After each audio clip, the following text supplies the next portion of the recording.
Hello and welcome back to my channel. Today I'm going to be working on an abstract piece which contains some texture. So for the texture I'm using a multi-purpose filler, but a wall filler or texture paste or anything like that will do the same trick. So what I've done here, this filler has actually gone a little bit on the hard side, so all I'm doing is I've just dipped it in some water and this helps reactivate the filler, and then using my fingers I'm now going to apply the filler to the board to create texture. So it doesn't need to be perfect, it's just a case of getting as much texture on the board as possible.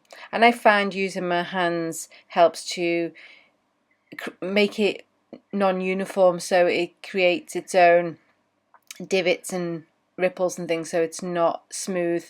But adding more water does actually help to smooth it out a little bit more, so you can just play with this and see what you come up with.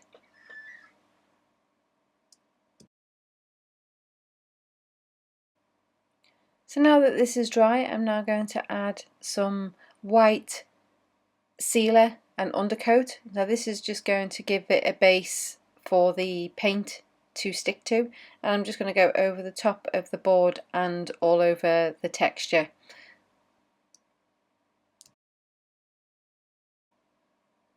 So while the undercoat is still wet, I'm now adding some dye or pigment, liquid pigment, to the board, and I'm just going to allow it to blend with the white behind, so it's going to be a bit darker closer to the texture, and then I'm going to move out, and as it's blending you'll see it starts to lighten up as it moves out. I decided that a bigger brush would be better, and that would help with blending the two colours together.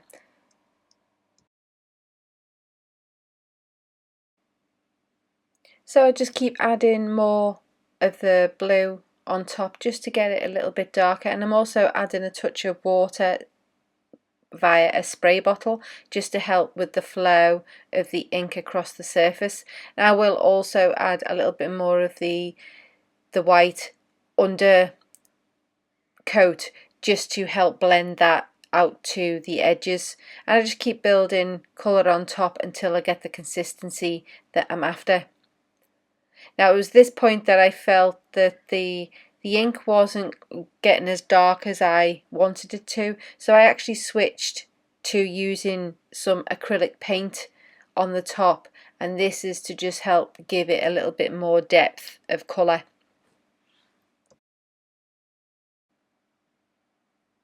So then I'm just going to do the same on the other side. I'm now adding some of the paint. Now I decided to skip the ink part and go straight to using acrylic paint, and I've added some more of the white to just help blend those colours together. So I'm using a combination of an aqua and an ultramarine blue, but as always I'll leave a link in the description below of all the colours that were used in the making of this project.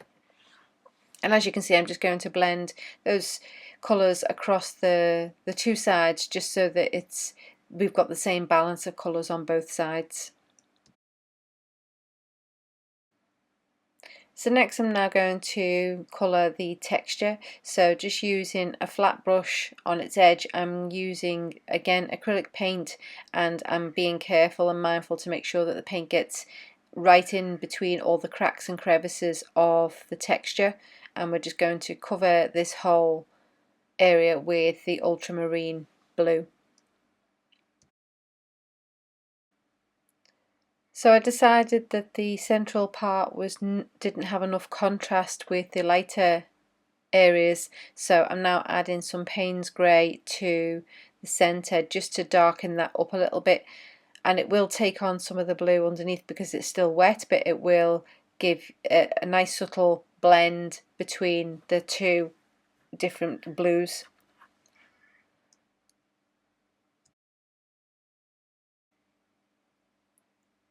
So now I'm just going to continue adding some more paint on the top until I get the subtle blends that I'm after. So I'm just darkening up the middle, and then I'll just add a touch of colour to the other areas and then blend those in, just so that we've got a nice contrast between the texture area and the nice flat surface.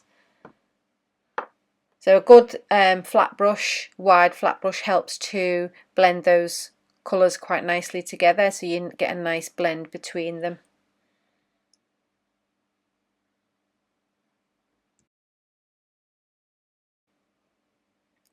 And next I decided that I was going to use my fingers to help blend the colours between each other. So I've just misted it with a touch of water, and I'm now using my fingertips to blend those colours together. And because I've used the Atelier interactive paint, when you add water you can reactivate the paint and it can help blend those two together. So I find that's quite a good paint to use if you want to blend two colours together.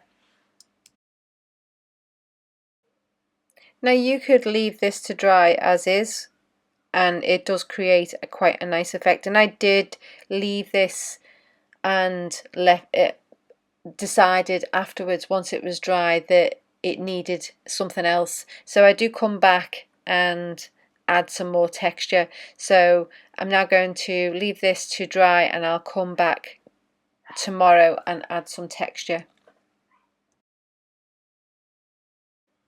So it was this point that I realised that it was a little bit flat and it needed something else. So this is where I'm coming back in now and adding some more paint. And I'm using the same colours that I used before, but I want to create some texture. So here I'm using a variety of, I'm trying out a variety of different tools to see what can pull the paint through and create some random lines and texture in the paint.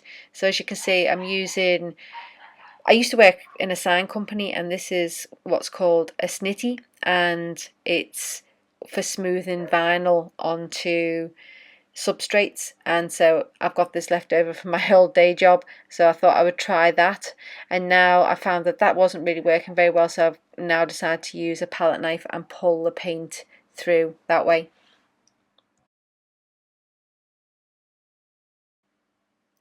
So I found the palette knife was working a bit better, so I decided that that's how I was going to apply the paint. Now with using a palette knife you do get some extra texture occurring naturally because it's not a smooth way of applying the paint. So all I'm doing is I'm just following the contours of the texture in the center, and then I'm just adding more paint and pulling it in the same direction, just so that we've got a nice pattern happening.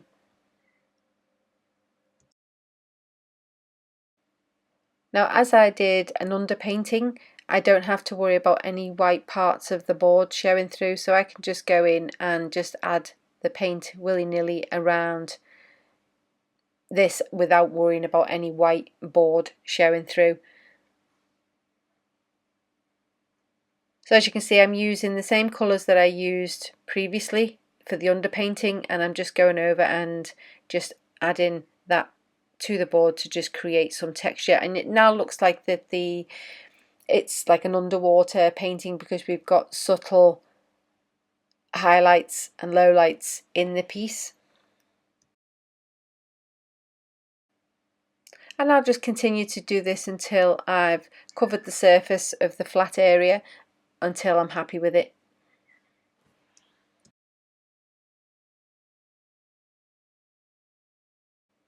As always, I hope you enjoyed this video and it's given you some ideas for your own abstract textured art. If so, please feel free to leave a comment below and give it a thumbs up.